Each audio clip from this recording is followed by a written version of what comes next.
I'll show you now a little bit about structs and pointers. How many people want to see that? Cool. So when we talk about data, there's basic data types. I think it's 73. I'll do another folder. 01, another file, main. I'll copy this. Okay. So they're basic data types. And so some basic data types are like var x int, right? Var s string. So int string var b bool, right? And then I could say x equals 42, s equals James, and b equals true. And then I could func.println a x s b, and it will print all that out.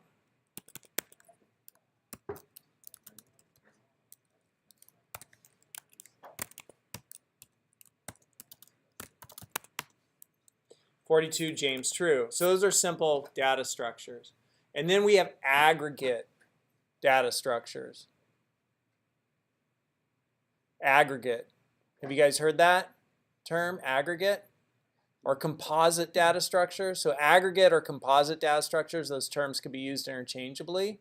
So we're going to aggregate together or compose together many different values of a certain type. We're going to aggregate together, compose together many different values of a certain type. So aggregate or composite. And let me just copy this, and we'll just go to the next one for this.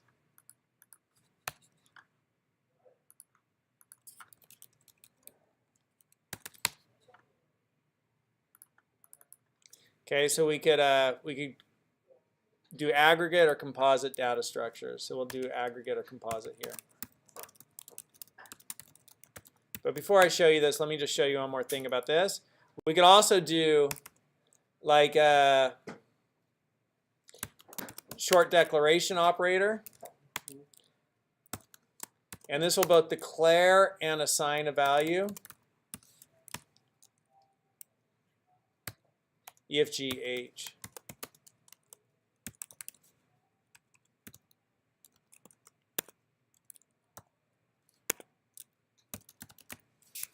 So you can also just declare and assign a value like that, FGH.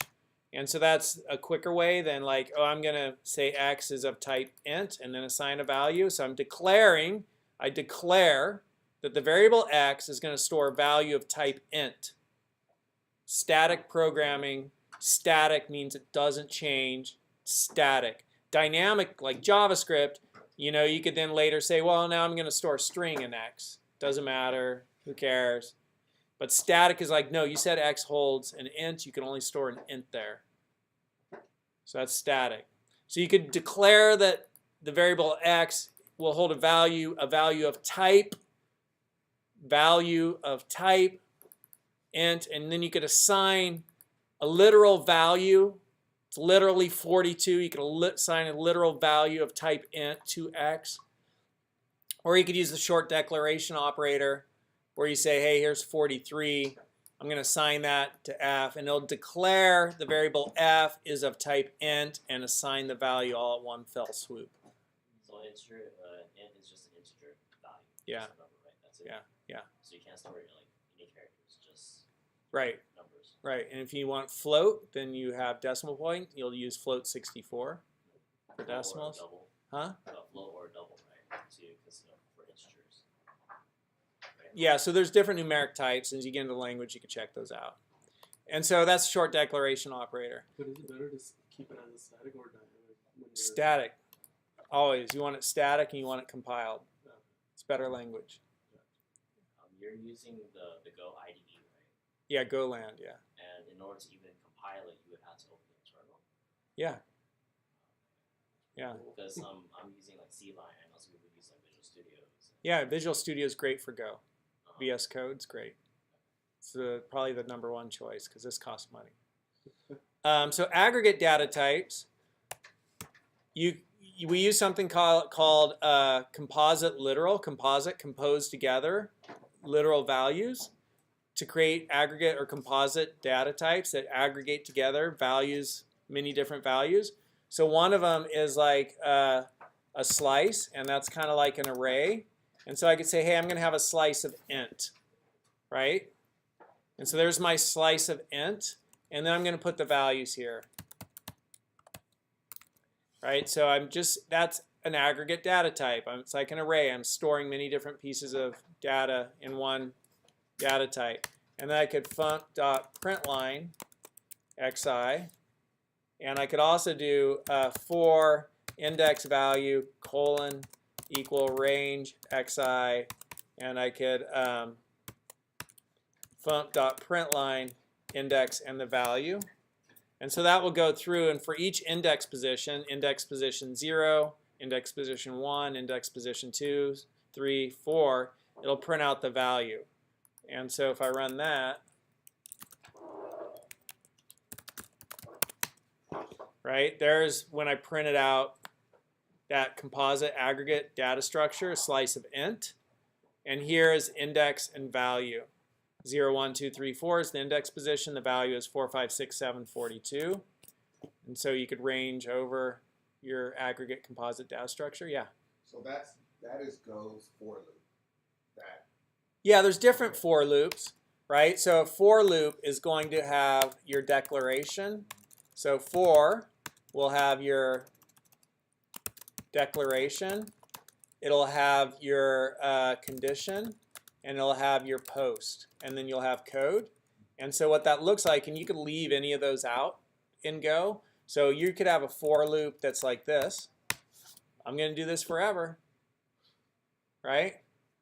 And func.println I don't know why now I'm not erring, right? And let's give it a different variable. We'll do n. And I could say, var, I could say n colon equal 42, and then I could do n plus plus, and now it's just going to run forever. So I just left out the declaration, the condition, and the post. And if I wanted to, I could put logic in here. If n is equal to 1,000, right? Break. And if n equal to 1,000. Can you explain the break part? Break out of the loop. So that's like Leave. return 0 basically. Yeah, just get out of the loop. Okay. Doesn't return, just leaves the loop. And so if I ran that,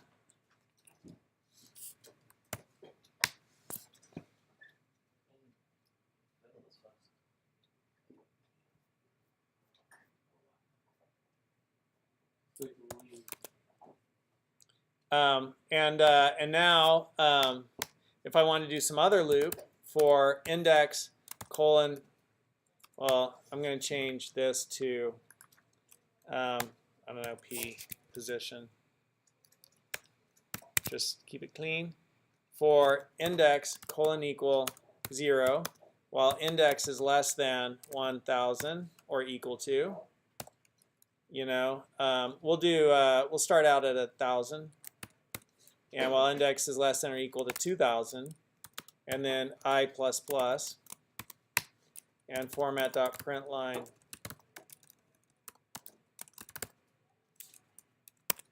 I. So there's like, the first 1,000 in that first loop. And then we started up at 1,000 and did that second loop through 2,000. So that's your loop.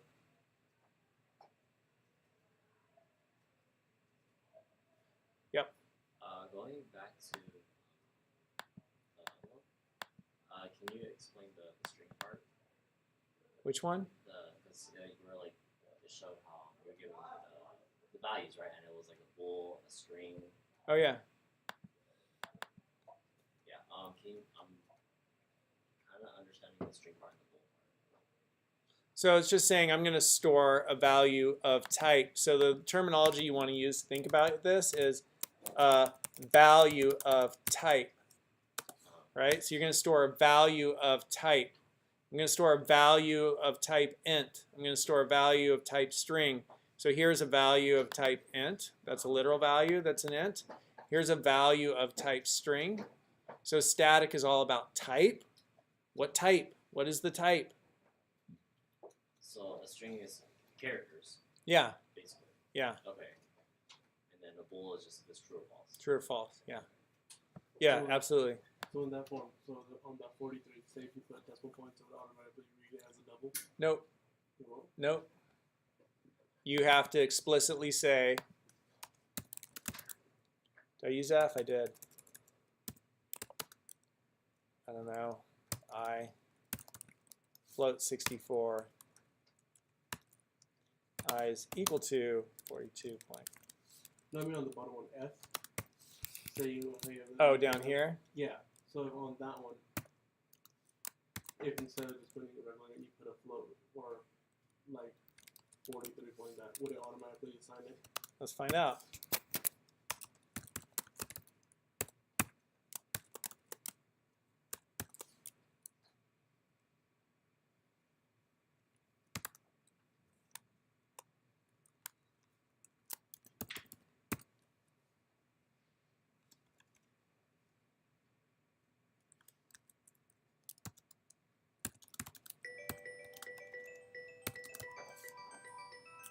I might screw that up. Let's see what happens.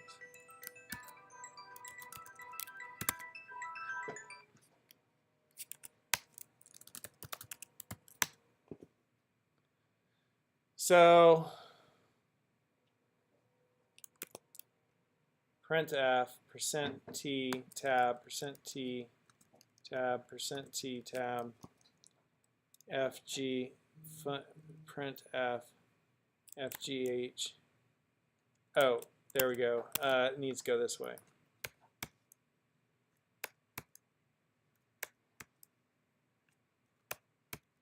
And then do that.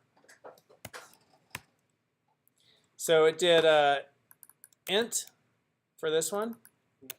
It did a string for this one. It did a bool for this one. And it did a float 64 for that one, right? So the short declaration operator figures it out. No, it's short declaration just seems so much easier. When So you're easier. Yeah, and rather than there's going static, getting oh. variables all set up, and then Right. going about it. that's why they want ease of programming Yeah. when they created this language. And efficient execution, efficient compilation, and ease of programming. And the short declaration operator is what you use the vast majority of the time. And there's design guidelines about when you would use this versus when you'd use this. Mm-hmm. You know, so you learn all that in the course. For the IDE, can you run multiple programs at the same time? What do you mean for the IDE run multiple This programs? one for the Go IDE, can you run multiple programs at the same time, or because you know how you have a main? Yeah, you could run multiple programs, sure. Oh wow, because with C line you can't do that. You have to run like one program at a time. Open up Yeah. a new window. And, Yeah, open up a new terminal. yeah. Yeah. Wow. Well, yeah. All right, so next thing we saw aggregate data structure of a slice, which is like an array. Now we'll take a look at something that could store many values of different types, because a slice is going to store many values of the same type. We stored a whole bunch of ints. That's what a slice does, stores many values of the same type. We had a slice of int. Now we're going to store many values of different types. And to do that, we'll use a struct. And interesting thing about Go is you could create your own types. So I could say type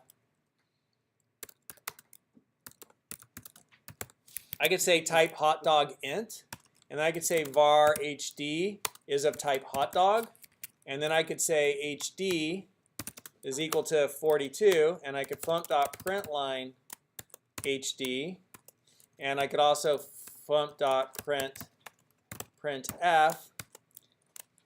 Oh, because you already set %t. hot dog as a type int, so Yeah, hot dog, and then I could, if I wanted to, I could say you know,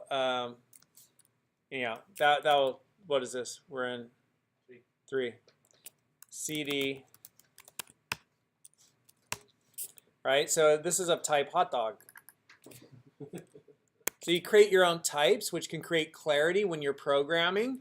So let me show you what that looks like with a struct, right? Because you want your code to be,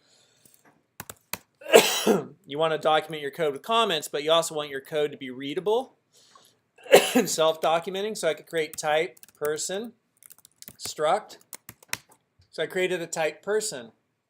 And it's going to have, this person will have a first name, which will be a string. And they'll also have an age, which will be an int. And I could also create type secret agent. And that'll be a struct. And a secret agent will be everything a person is. Plus, they'll have a license to kill, which will be a bool. True or false, right? Like, is it active or not? And so then I could come down here and I could create, you know, like P1 colon equal and P1 colon equal. And this is going to be using composite literal, which is the type, curly braces, and then the value. That's a composite literal. It's a design pattern. And type person, I'm going to have first. And it'll be Miss Moneypenny. I don't know what her. And age, she's probably like 27. And then I could create P2 colon equal, and that's going to be type secret agent. And for a type secret agent, the first part is they're going to be type person.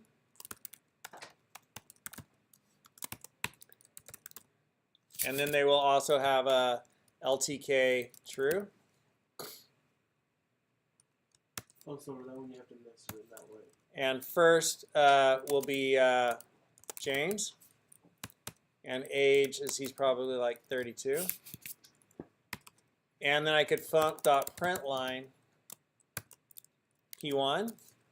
And we'll call this one essay. And I could func.println essay1. We'll just go P and A. P and essay.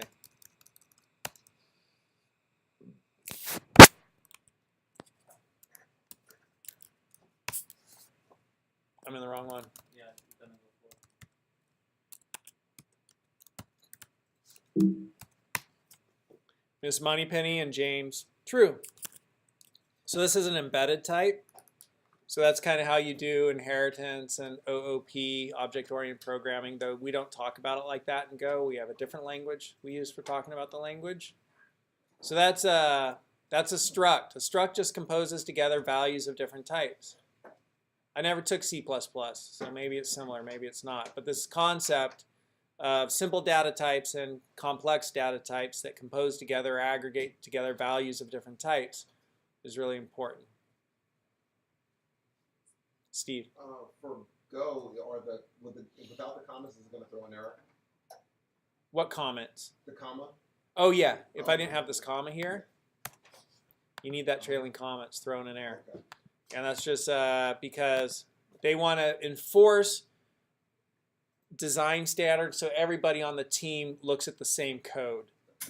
And they just decided that when you vertically structured your code like that, you have to include the trailing comma. What are the main uses for Go? Go language, or what language is this again? Go. Go. What are the main uses so far? For what Google does. YouTube is all written in Go. Google's rewriting itself in Go. Oh, that's because I was reading the article. Go seemed familiar. I just didn't know where I'd heard it before. But then it does a whole bunch of other stuff. Oh, nice. But it's what Google does. And it's open source. So Google's behind it, but they don't own it. So that's, yeah. So you open up, if you open up the YouTube source page, right? It'll show in Go, right? You won't be able to see the source code. That's on their server. Oh. It will deliver web pages to you. Yeah. And you'll see who knows what. I look at those code pages and I just don't understand what they sent over. What? It's all the formatting things. There was a lot of networking talk in the beginning, am I going to have to, when I take your class, am I going to have to know some sort of networking to be able to be like, okay, you're going to network this into, No. We'll do a little interesting stuff with TCP because web runs on top of TCP. And so we'll build a server and routing with TCP. And you just kind of take that as like a nice tour through TCP land, don't need to know it. And what I showed you about using the things that are already built, that's how they built them. Okay. So that's what you end up using. You said that you teach courses over here, right? Yeah. What were the courses that you taught? HTML, CSS, SQL, and Go, intro, and web dev. Yeah, come take my classes. And where else do you teach? Just and online, right here. This is all built in Go. Sorry, I came a little late here. That's right. And then what do you just type in? Oh, you made your own. Yeah, So okay, so this is kind of like Udemy, but you basically made your own Udemy. yeah, yeah. Yeah, because I thought that was just like Udemy. Everyone uploads their own course, but you Yeah. actually made your own like web page. Yeah, yeah. That's pretty cool. Yeah. What are the classes called? The ones you teach over Welcome to Learn How to Code, the Go programming language. This course is perfect for both beginners and experienced developers. If you're a beginner, you can start right at the beginning of the course, where I'm going to show you everything you need to know to get started with programming, including getting your environment set up and working at the terminal. If you're an experienced developer, you can jump into the course outline at any place that makes sense to you and work your way all the way up to advanced topics such as concurrency. Look at how long this course outline is. Just past JSON, Mutex, Atomic. Concurrency, channels, error handling, and writing documentation and testing and benchmarking. So you can work your way all the way up to those topics. It's a very thorough and comprehensive course. It comes with an amazing code repository, which you will have access to when you enroll in this class. There you go. So next we'll talk about, that's like a struct. Anybody have questions about structs? Syntax is different, but the idea is you're aggregating together, composing together values of different types. So next we'll take a look at pointers and memory and that thing. We'll see that in the next video.